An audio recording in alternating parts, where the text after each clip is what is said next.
আসসালামু আলাইকুম সুধী দর্শক মণ্ডলী, আপনাদেরকে আমন্ত্রণ জানাচ্ছি রন্ডেভু উইথ আরকেতে। আজকে আমাদের বিষয়বস্তু হচ্ছে যুক্তরাজ্যে অভিবাসন নিয়ে তৃতীয় পর্ব আমাদের। আর আজকের বিষয়বস্তু আমরা নির্ধারণ করেছি skill worker visa, how can apply and who can apply. আর এই বিষয়ে আমাদের সাথে আলোচনা করার জন্য আমার নিয়মিত অতিথি উপস্থিত আছেন লন্ডন থেকে মনির চৌধুরী। মনির চৌধুরী, আপনাকে স্বাগতম আজকের অনুষ্ঠানে। রিয়াসাত কামাল, আপনাকেও স্বাগতম এবং আজকের এই অনুষ্ঠানের সকল দর্শককে শুভ সন্ধ্যা এবং সুস্বাগতম। দর্শক মন্ডলী, আপনারা যদি আমাদের আগের দুটি পর্ব দেখে থাকেন সেখানে অনেক কিছু আপনারা জানতে পারবেন আমাদের আজকের এই অনুষ্ঠানটি সম্পর্কে। তারই ধারাবাহিকতায় আজকের অনুষ্ঠানটি আমাদের আজকের তৃতীয় পর্ব, যেখানে আমরা শুধু আলোচনা করতে যাব স্কিল ওয়ার্ক ভিসা নিয়ে। আর এই বিষয় নিয়ে মনির চৌধুরী, আপনি আমাদের দর্শকদেরকে যদি জানান কিভাবে এই স্কিল ভিসা অ্যাপ্লাই করা যায় এবং কারা কারা অ্যাপ্লাই করতে পারবে যুক্তরাজ্যে যাওয়ার জন্য। ধন্যবাদ রিয়াসাত কামাল, ধন্যবাদ সুধী দর্শক। আপনারা জানেন আজকে আমরা এই অনুষ্ঠানের তৃতীয় পর্বে এসেছি। আমরা আগের পর্বগুলোতে জেনেছিলাম যে কিভাবে কি উপায়ে যুক্তরাজ্যে অভিবাসনের জন্য আপনারা আসতে পারেন। প্রথম পর্বে আমরা বলেছি উপায়গুলো। দ্বিতীয় পর্বে আমরা শুরু করেছিলাম যে specific ways to enter into the UK for working. আমরা বলেছিলাম যে যুক্তরাজ্য সরকার ব্রেক্সিটকে সামনে রেখে তাদের অভিবাসন আইনকে আমি বলবো ঢেলে সাজিয়েছে এবং কিছুটা সহজতর করেছে, যাতে করে নন ইউরোপিয়ান ইউনিয়ন কান্ট্রিজ, যে দেশগুলো ইউরোপিয়ান ইউনিয়নের আওতাভুক্ত ছিল না, তাদের মাইগ্রেন্ট, তাদের অধিবাসীরা, তাদের নাগরিকরা এই সুযোগের আওতায় যুক্তরাজ্যে আসতে পারেন কাজের জন্য। আমরা বলেছি যে এটি একটি দারুণ সুযোগ, যেহেতু স্কিল লেভেল লোয়ার করা হয়েছে এবং কোটা পদ্ধতি, যেটা আগে নন ইউরোপিয়ান ইউনিয়ন ভুক্ত দেশগুলোর জন্য ছিল সর্বোচ্চ 20,000 প্রতি বছর, সেটি তুলে দেওয়া হয়েছে।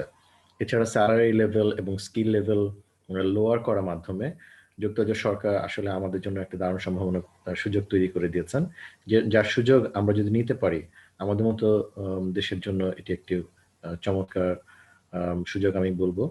তো প্রথম পর্বে, দ্বিতীয় পর্বে রাদার, আমরা বলেছিলাম যে যুক্তরাজ্যে যদি কেউ ওয়ার্ক পারমিট নিয়ে কাজের জন্য এখানে আসতে চান, তাহলে কি কি করতে হবে, তার ওয়ার্ক পারমিট যিনি দেবেন, I mean prospective employers, what they need to do to have a license or to apply for a license.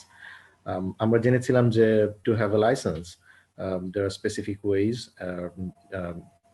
Specific কিছু ডকুমেন্টস আমরা আপনাদেরকে একটা লিস্টও দিয়েছিলাম যে কি কি লিস্টের মাধ্যমে কি কি ডকুমেন্ট দিয়ে আপনি অ্যাপ্লাই করলে, কিভাবে অ্যাপ্লাই করলে আপনি এই লাইসেন্সটা পাবেন।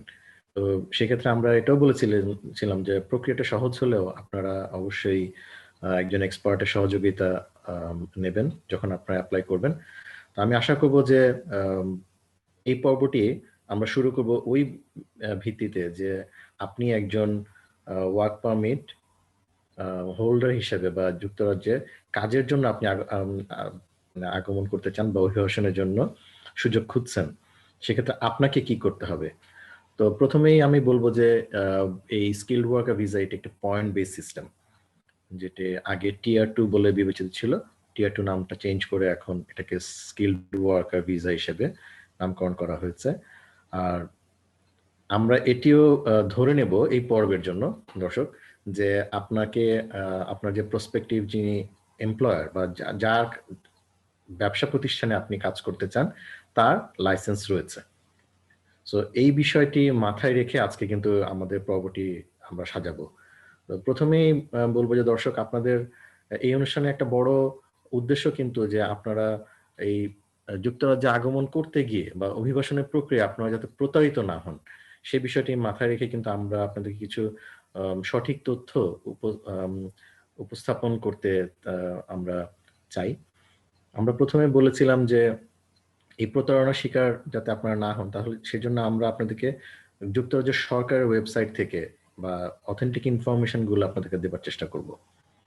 তো প্রথমেই আমি বলবো যে আপনি যখন যুক্তরাজ্যে অভিবাসনের জন্য কাজের জন্য সুযোগ খুঁজবেন, তখন আপনাকে প্রথমেই দেখতে হবে যে কাজের বা যে ওয়ার্কের অ্যাডভার্টাইজমেন্ট করা হয়েছে বা যিনি আপনাকে প্রসপেক্টিভ এমপ্লয়মেন্ট অপরচুনিটি ওপেন করেছেন বা অফার করেছেন তার লাইসেন্স আছে কিনা, এই বিষয়টি আপনি অবশ্যই জেনে নেবেন।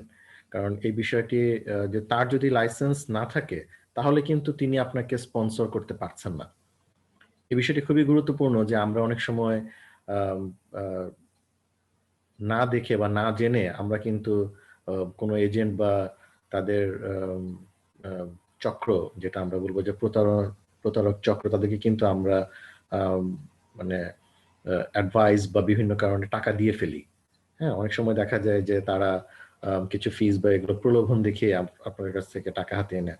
তো যেটি আপনারা করবেন খুব সহজেই, আপনার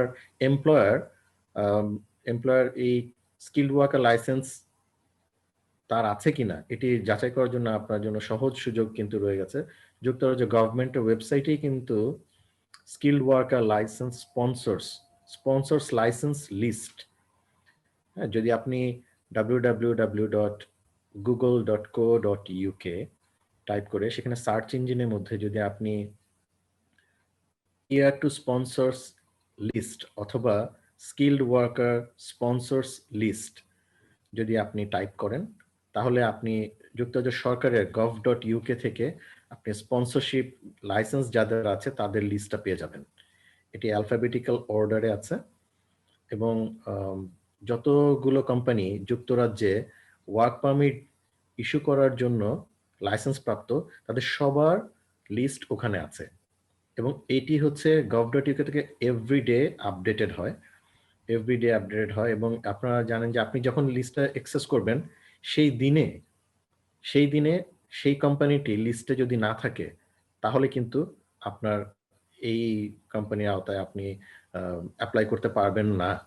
সো এই জিনিসটা আপনি যেদিন আবেদন করবেন সেদিন এই জিনিসটা চেক করে নেবেন যে আপনার যে ব্যবসা প্রতিষ্ঠানে আপনি যোগ দিতে চান আপনার এমপ্লয়ারের সেই লাইসেন্সটা আছে কিনা আপনি একটু দেখে নেবেন।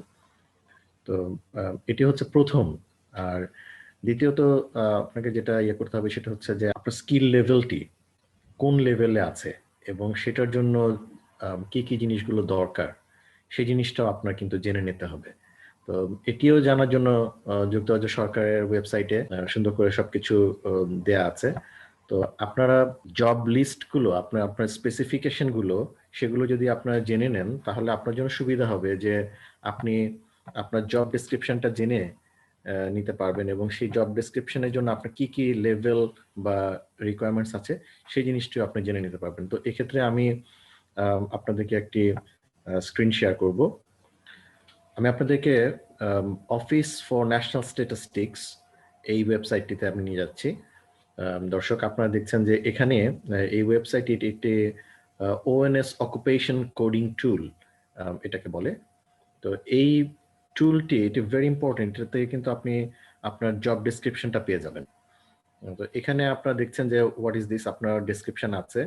তো এখানে আপনার স্কিলড ওয়ার্কার্স লেভেল 3 and 4 এটা কিন্তু গভর্নমেন্টের ওয়েবসাইটে আছে, NVQ লেভেল 3 and 4।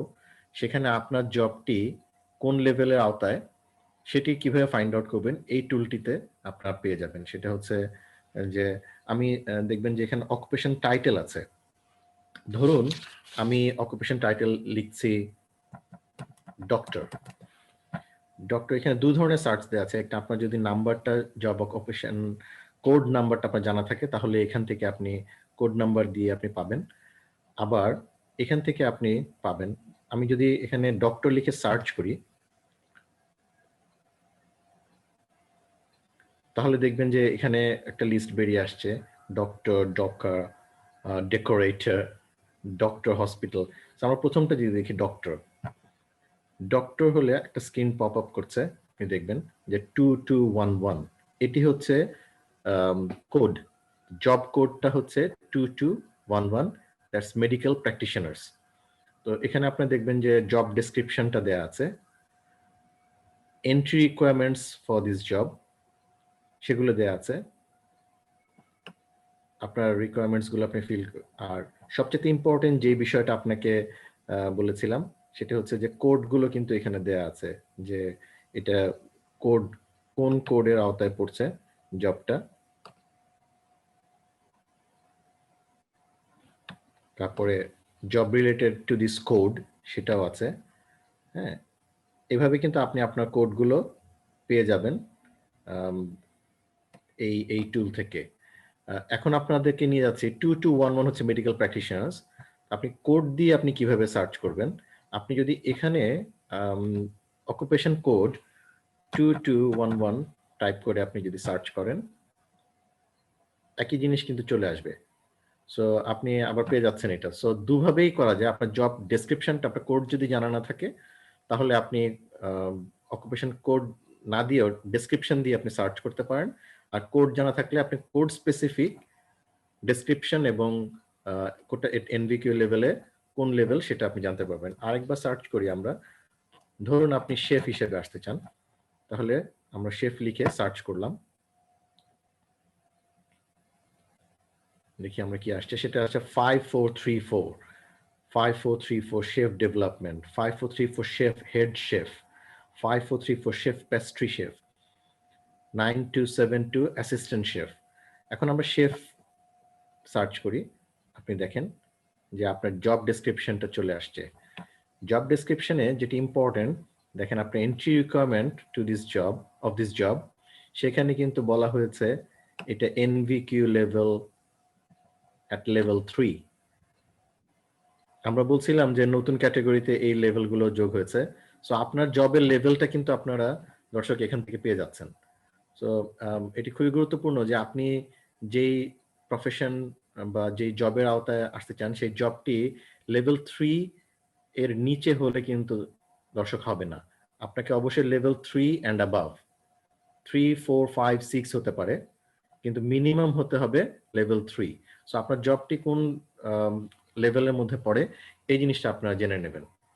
সো আমি স্ক্রিন থেকে চলে যাচ্ছি।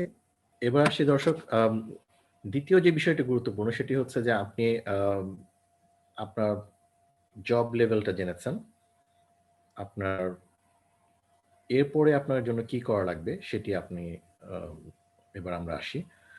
প্রথমত দর্শক আপনাকে জানতে হবে যে আপনাকে যিনি কাজটা দেবেন তিনি আপনাকে জব অফারটা দিয়েছেন কিনা এবং রাইট লেভেলে দিয়েছেন কিনা। এক্ষেত্রে আপনি এসওসি কোড বা যুক্তরাজ্য সরকারের কোডগুলো থেকে আপনি জানতে পারবেন যে আপনার স্যালারি লেভেলটা কত। এখানে এই জব অফারটা যেমন ইম্পর্টেন্ট, জব রোলটা যেমন ইম্পর্টেন্ট, স্যালারি লেভেলটাও কিন্তু ইম্পর্টেন্ট।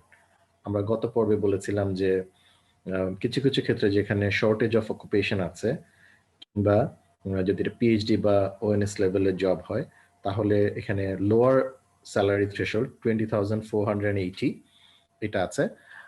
অন্যান্য জবের ক্ষেত্রে মিনিমাম যেটা লেভেল ধরা হয়েছে সেটা হচ্ছে 25,600 পাউন্ড। সো আপনার অ্যাপ্রোপ্রিয়েট জব লেভেলটা কিন্তু স্যালারির সঙ্গেও সম্পৃক্ত। সো আপনি জব লেভেল এবং স্যালারি দুটোই কিন্তু আপনাকে মিট করতে হবে। স্কিল লেভেল যেমন লেভেল 3-তে হতে হবে, 3 অ্যান্ড অ্যাবাভ, আপনার জব স্যালারিও কিন্তু সেই লেভেলের হতে হবে। সো এটি অবশ্যই মাথায় রাখবেন যে এই স্যালারি লেভেলটা যাতে আপনি মিট করেন। এই ক্ষেত্রে দর্শক আমি বলবো যে একজন এক্সপার্টের অ্যাডভাইস আপনারা এজন্য নেবেন যে এখানে কিন্তু স্যালারি লেভেলটা বিভিন্নভাবে মেট করা যায়, আওয়ার বেসিস, স্কিল লেভেল দেখিয়ে এবং শর্টেজ অফ অকুপেশনের ভিত্তিতে কিন্তু আপনার স্যালারি লেভেলটা আপ অ্যান্ড ডাউন করবে।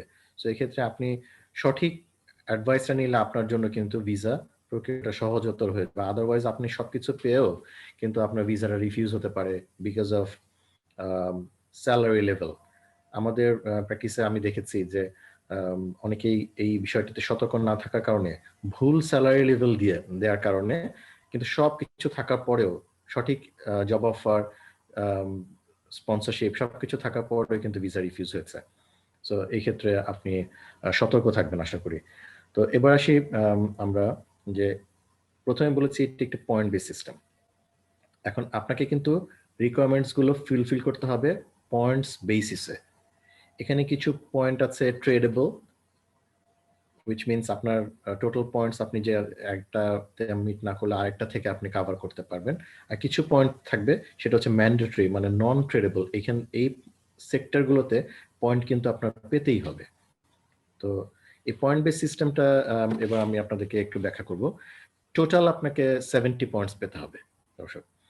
তো আপনার এই 70 পয়েন্টস যদি আপনি মিট করেন তাহলে আপনি ওয়ার্ক পারমিট ভিসার জন্য যোগ্য বলে বিবেচিত হবেন। তো এবার আসি প্রথমেই আপনার ম্যান্ডেটরি পয়েন্টস গুলো কি। প্রথমটা হচ্ছে job offer from approved sponsor. আপনাকে আমি বলেছি যে আপনার স্পন্সর যদি লিস্টেড লাইসেন্স হোল্ডার হয় তাহলেই একমাত্র আপনি কিন্তু সেই ক্যাটাগরিতে পয়েন্ট পাবেন। তার মানে আপনাকে যিনি কাজের জন্য এমপ্লয় করবেন, স্পন্সর করবেন, তা কিন্তু অ্যাপ্রুভড স্পন্সরশিপ লাইসেন্স থাকতে হবে। সেটি হলেই একমাত্র সেই অফারের ভিত্তিতে আপনি 20 পয়েন্টস পাবেন। টোটাল আপনাকে নিতে হবে 70 পয়েন্টস। সো দর্শক এই বিষয়টি মাথায় রাখবেন যে this is mandatory to secure all 70 points. 70 পয়েন্টসের কম হলে কিন্তু হবে না। সো আপনাকে অবশ্যই এই 70 পয়েন্টস সিকিউর করতে হবে। আর প্রথমে এই যেটা জব স্পন্সর যিনি আপনাকে স্পন্সর করবেন তার অফিসিয়াল স্পন্সর অ্যাপ্রুভ স্পন্সরশিপের ভিত্তিতে আপনাকে 20 পয়েন্টস দেওয়া হবে। এটা ম্যান্ডেটরি, এটা ট্রেডেবল পয়েন্ট না। সেকেন্ড হচ্ছে job at appropriate skill level. আমরা বলেছি লেভেল 3 অ্যান্ড অ্যাবাভ। আপনার এখানে লেভেল 3, 4, 5, 6 এর জন্য একই point. all level 3 and above, all jobs get the same point, 20 points. এটাও ম্যান্ডেটরি পয়েন্ট। সো আপনাকে আপনার কোড অনুযায়ী আপনার লেভেলটা নির্ধারণ করে এটা যদি কোডের আওতায় থাকে লেভেল 3 হয় তাহলে আপনি অটোমেটিক 20 পয়েন্টস পেয়ে যাবেন। লেভেল 3 এর নিচে হলে কিন্তু কোনো পয়েন্ট পাবেন না, শুধু না আপনার ভিসাও কিন্তু রিফিউজড হবে। তো দর্শক আমি আপনাকে কোড দেখিয়ে দিয়েছি কিভাবে আপনার এই কোডটা অ্যাক্সেস করবেন। সো এখানে এটা খুবই গুরুত্বপূর্ণ যে আপনাকে যারা বলছেন যে অফার দিচ্ছেন তারা কিন্তু অ্যাপ্রোপ্রিয়েট লেভেলে যদি আপনাকে জব না দেখায় তাহলে কিন্তু তাদের লাইসেন্স থাকলেও আপনাকে পয়েন্ট দেওয়া হবে না। একজন লাইসেন্স হোল্ডারের বিভিন্ন ধরনের পজিশন থাকতে পারে তার কাজে, তার ব্যবসায় level 1, 2, 3, 4, 5, 6 all sort of employee থাকতে পারে, কিন্তু তার আপনাকে তিনি যে জবটা অফার করছেন সেটি যদি লেভেল 3 এর নিচে হয় তাহলে কিন্তু তিনি অ্যাপ্রুভড লাইসেন্স হলেও আপনি 20 পয়েন্ট পাচ্ছেন না। So it is very important এবং আপনাকে এই 20 পয়েন্ট কিন্তু ট্রেডেবল না, ম্যান্ডেটরি পয়েন্টস। আর মানে কি অ্যাপ্লাই করার আগেই সবাইকে এটা চেক করে নিতে হবে? এগুলো চেক করে নিতে হবে। দর্শক একটা জিনিস কি আপনারা যেটা যেটা অনেক সময় আমরা প্রতারিত হই, যেটা হচ্ছে যে আমরা প্রথমে বলেছি যে আমি লিস্ট দেখলাম, তিনি অ্যাপ্রুভড লাইসেন্স হোল্ডার সবই দেখলাম, তিনি কজ দিয়েছেন সেটাও দেখলাম, কিন্তু আমি দেখলাম না যে আমার লেভেলটা, জব লেভেলটা কি লেভেল 3 অর অ্যাবাভ কিনা। যদি আমি এখানে স্লিপ করে যাই তাহলে কিন্তু আমার টোটাল আপনাকে দুটো জিনিস তাদেরকে ক্লিয়ার হইতে হবে। একটা হচ্ছে লাইসেন্স আছে কিনা চেক করতে হবে এবং জব লেভেলটা ক্লিয়ার হইতে হবে তাদেরকে।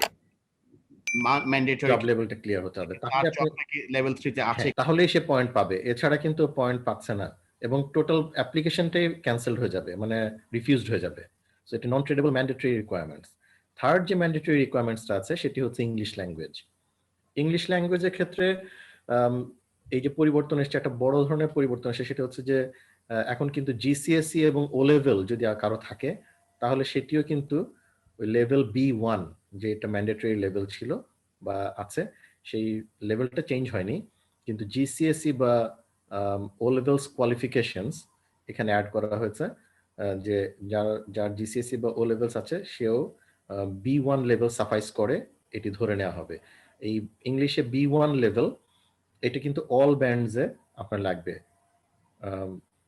শুধুমাত্র লিসেনিং বা স্পিকিং না, আপনার রিডিং, রাইটিং, লিসেনিং, স্পিকিং 4টা মডিউলেই কিন্তু আপনাকে লেভেল B1 অ্যাচিভ করতে হবে। সো দর্শক এটি খেয়াল রাখবেন যে আপনার ম্যান্ডেটরি 10 পয়েন্টস হচ্ছে ইংলিশ ল্যাঙ্গুয়েজের জন্য, এটিও নন ট্রেডেবল।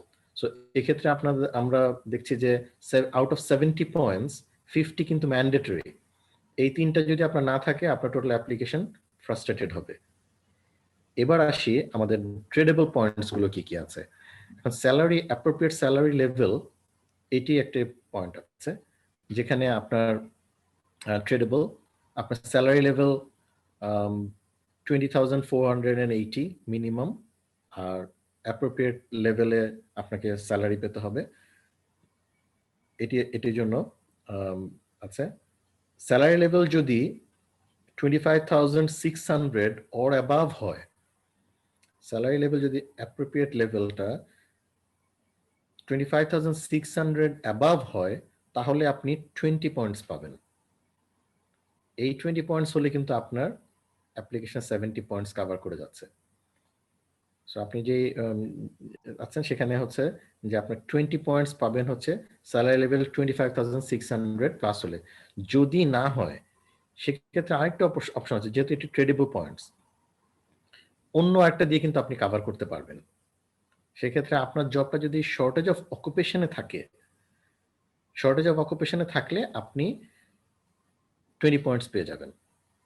যদি আপনার স্যালারি লেভেলটা 25,600 নিচে থাকে, কিন্তু আপনার জব লিস্টটা যদি শর্টেজ অফ অকুপেশনে থাকে, which means say for example chef which is in shortage of occupation list, সেই ক্ষেত্রে কিন্তু আপনাকে স্যালারি লেভেল মিট না করলেও আপনাকে 20 পয়েন্টস দিয়ে দেওয়া হচ্ছে। সো তাহলে আপনি কিন্তু 20 পয়েন্টস পেয়ে যাচ্ছেন এবং 70 পয়েন্টস মিট করছেন। এই জন্য আমি বলছিলাম যে এই পয়েন্টস গুলো হচ্ছে ট্রেডেবল পয়েন্টস। তারপরে হচ্ছে এডুকেশন লেভেল যদি পিএইচডি বা স্টেম সাবজেক্ট হয়, ওদের কিছু সাবজেক্টে স্টেম সাবজেক্ট বলে, তো STEM, ওই পিএইচডি লেভেলের জব যদি আপনি অ্যাপ্লাই করেন তাহলে আপনাকে 10 পয়েন্টস দেওয়া হবে। সো এক্ষেত্রে আপনি আনাদার 10 পয়েন্টস পেয়ে যাচ্ছেন। সো স্যালারি লেভেলে আপনাকে 23,000 to 25,600 599 আপনাকে 10 পয়েন্টস দেওয়া হবে। আর আচ্ছা, এখানে আমি ইন্টারাপ্ট করছি আরেকবার, যে স্যালারি লেভেলটা, যে স্যালারিটা, এটা কি বার্গেনিং পাওয়ার আছে কারো, যা বাংলাদেশ থেকে বসে সে কি এটা বার্গেনিং করতে পারবে যে তার স্যালারি এত হবে? অবশ্যই আছে, অবশ্যই আছে। এটা ডিপেন্ড করছে আপনার এমপ্লয়ার। এখানে যুক্তরাজ্যে যেটা করে সেটা হচ্ছে যে এমপ্লয়ার কিন্তু তাদের একটা স্যালারি ব্যান্ড দেয়। এই স্যালারি ব্যান্ডটার উপরে ডিপেন্ড করছে যে আপনার স্কিলের উপরে, এক্সপিরিয়েন্সের উপরে আপনি কিন্তু স্যালারিটা বার্গেন করতে পারবেন। আপনি আপনার বার্গেনের সুযোগের উপরে ডিপেন্ড করবে যে আপনি কতটুকু করছেন। তবে খেয়াল রাখতে হবে যে স্যালারি লেভেলের মিনিমাম থ্রেশহোল্ডটা এখানে গুরুত্বপূর্ণ। হায়ার থ্রেশহোল্ডটা কিন্তু আপনাকে এডিশনাল কোনো পয়েন্ট দিচ্ছে না। আপনি বুঝতে পারছেন যে মানে আপনি 23,000 থেকে আপনি 25,599 পর্যন্ত আপনি 10 পয়েন্টস পাচ্ছেন। So any salary in between you are getting 10 points. আবার 25,600 থেকে above you are getting 20 points. So above যদি 100,000 হয় আপনার পয়েন্টস কিন্তু সেম হচ্ছে 20 পয়েন্টস। সো আমি বলবো যে important is to meet minimum. Because আপনাকে পয়েন্ট বেস সিস্টেমে আপনাকে পয়েন্টটা সিকিউর করতে হবে। হ্যাঁ, আপনি হায়ার পয়েন্টস পাওয়ার কিছু নেই, লোয়ার পয়েন্টস পাওয়ার কিন্তু কিছু নেই। হ্যাঁ, তো এই ক্ষেত্রে আমি বলবো যে যদি আমরা স্যালারিটা মিট করতে পারি তাহলে ইজিলি আমি মিনিমাম 10 পয়েন্টস পাচ্ছি, আবার ম্যাক্সিমাম 20 পয়েন্টস পাচ্ছি। সো এই ট্রেডেবল পয়েন্টে যদি আপনার স্যালারিটা কম হয় আর পিএইচডি হয়ে যায় তাহলে কিন্তু আমাদের 10 and 10 আপনি যোগ করতে পারছেন, which makes 70. সো এই 70 পয়েন্টসটা আপনাকে সিকিউর করতে হবে। এবার আসি যে এই ক্ষেত্রে আরেকটি সম্ভাবনা বলেছি যে স্কিল ওয়ার্কার, বা এই ক্ষেত্রে আমরা অনেক সময় একটা প্রশ্ন করে পেয়ে থাকি যে আমি কি আমার ডিপেন্ডেন্টকে আনতে পারবো কিনা। তো এক্ষেত্রে আমি বলবো যে হ্যাঁ, আপনি যদি অ্যাপ্রোপ্রিয়েট স্কিলে অফার পান তাহলে এই স্কিল ওয়ার্কার ভিসাতে আপনি কিন্তু আপনার ডিপেন্ডেন্টস মানে আপনার স্পাউস বা আপনার চাইল্ড বা চিলড্রেনকে আপনি কিন্তু এখানে যোগ করতে পারবেন। সেক্ষেত্রে স্পন্সর কিছু মেইনটেনেন্স রিকোয়ারমেন্টস আছে, সেইটা ফুলফিল করলে পরে আপনি কিন্তু আপনার স্পন্সর সার্টিফাই করলে কিংবা আপনার ব্যাংক অ্যাকাউন্টে যদি সেই টাকাটা থাকে তাহলে আপনি সরাসরি তাদেরকে নিয়ে একসাথে আসতে পারবেন। সো এটিও একটা বড় সুযোগ যে আপনি পরিবার সহ অভিবাসনের সুযোগ কিন্তু এখানে উন্মোচিত হচ্ছে।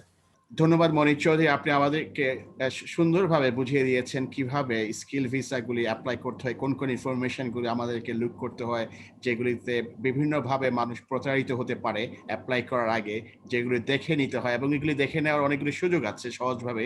আপনি সেটা আমাদের স্ক্রিনে শেয়ার করেছেন যে অ্যাপ্লাই করার আগে মিনিমাম জব লেভেলটা চেক করতে হবে, কিংবা লাইসেন্স আছে কিনা সেটা চেক করতে হবে, কিংবা স্যালারি মিনিমাম রিকোয়ারমেন্টটা কি আছে কিনা।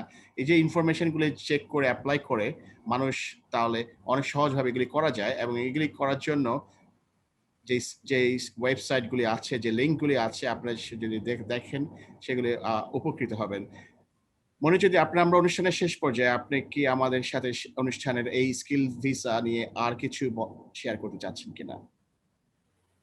ধন্যবাদ রিয়াসাত। আমরা অনুষ্ঠানের একেবারে শেষ পর্যায়ে আছে। আমি শুধু যে কথাগুলো বলে শেষ করতে চাচ্ছি সেটা হচ্ছে যে দর্শক, আমরা বারবার বলেছি যে আপনি যুক্তরাজ্য অভিবাসনের প্রক্রিয়াটি যথেষ্ট সহজ করা হয়েছে। আপনারা এই বিষয়টি যদি গভর্নমেন্ট ওয়েবসাইট থেকে অথেন্টিক ইনফরমেশন গুলো আপনারা জেনে নেন, তাহলে কিন্তু আপনাদের জন্য এই প্রক্রিয়াটি অনেক সহজ হয়ে যাবে।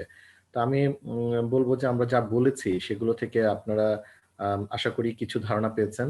তারপরও যখন আপনি অ্যাপ্লাই করবেন, একজন এক্সপার্টের সহযোগিতা অবশ্যই নেবেন, এটা আমরা আশা করি, যেটা আপনার প্রক্রিয়াটাকে, অ্যাপ্লিকেশন প্রসেসটাকে সহজতর করবে। সব শেষে একটা তথ্য আপনাদেরকে জানিয়ে দিয়ে যে যুক্তরাজ্য সরকারের অভিবাসন আইনগুলো কিন্তু সুন্দরভাবে তাদের ওয়েবসাইটে আছে। যদিও অনেক সময় বুঝতে একটু কষ্ট হতে পারে বা এক্সপার্টের সহযোগিতা নিতে হতে পারে, তো আপনাদের জন্য আমি বলবো যে google.co.uk তে আপনারা যদি যদি সরকারি তথ্য মানে ইমিগ্রেশন রুলসটা জানতে চান, তাহলে কোথায় যাবেন সেটা আমি আপনাদেরকে একটা স্ক্রিন শেয়ার করে আমি একটু দেখিয়ে দিতে চাই। আমি একটা স্ক্রিন শেয়ার করব, সেখানে ইমিগ্রেশন রুলসটা আপনারা পাবেন। সো আমি আপনারা দেখবেন যে আপনার স্ক্রিনে দেখতে পাচ্ছেন www.gov.uk/guidance/immigration রুলস। এখানে কিন্তু সমস্ত ইমিগ্রেশন রুলস গুলো কিন্তু সুন্দরভাবে দেয়া আছে। আমি স্ক্রল করছি, ইমিগ্রেশন রুলস ইন্ডেক্স আছে, ইন্ট্রোডাকশন আছে। আপনার যদি ইমিগ্রেশন রুলস পার্ট 4 এ যান তাহলে ওয়ার্ক এক্সপেরিয়েন্স আছে, এবং পার্ট 5 যেটি আজকে আমাদের জন্য সবচেয়ে গুরুত্বপূর্ণ, এখানে কিন্তু আপনি ওয়ার্ক রিলেটেড সমস্ত working rules, working in the UK immigration rules part 5, আপনারা এটা কিন্তু ক্লিক করলেই আপনাদেরকে নিয়ে যাবে এবং সমস্ত ওয়ার্ক রিলেটেড রুলস গুলো আপনি পেয়ে যাবেন। তো দর্শক, আমি স্ক্রিন শেয়ার থেকে আবার ফিরে যাচ্ছি। তো আমি বলবো যে দর্শক, আপনারা আমাদের এই অনুষ্ঠানের মাধ্যমে আপনাদেরকে আমরা যে তথ্যগুলো দিতে চাই সেই তথ্যের ভিত্তিতে আপনারা যদি সবকিছু জেনে অ্যাপ্লাই করেন, তাহলে যুক্তরাজ্য অভিবাসন প্রক্রিয়াটা কিন্তু সহজ।